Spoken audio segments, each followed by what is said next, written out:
Seorang anak laki-laki secara tidak sengaja mendorong ibunya dan ia jatuh ke lantai. Tubuhnya terus menyentak dan matanya berubah aneh. Anak itu dengan cepat membantunya bangkit dan melihat bahwa mata ibunya padam seperti lampu yang mati. Lebih aneh lagi, lengannya terlepas. Melihat lengan robotik itu, anak tersebut menyadari bahwa ibunya adalah seorang robot. Jadi, ia segera mencari ayahnya.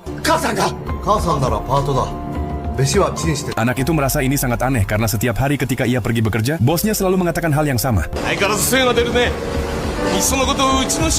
Anak itu memberitahu pacarnya tentang semua kejadian ini, tetapi pacarnya tidak percaya. Maka anak itu membawanya pulang, hanya untuk mendapati bahwa ibunya menghilang. Pacarnya membungkuk untuk membantunya merapikan ruangan dan jarinya langsung terluka tergores. Pecahan kaca masih berserakan di lantai, yang semakin membuat anak itu yakin dengan kecurigaannya. Keesokan harinya di tempat kerja, anak itu mendorong bosnya ke lantai. Dan benar saja, seperti dugaannya, bosnya juga seorang robot, tetapi rekan-rekannya sama sekali tidak bereaksi. Ketika anak itu pulang, ia menemukan ibunya telah muncul kembali, dan ayahnya kembali mengatakan hal yang sama.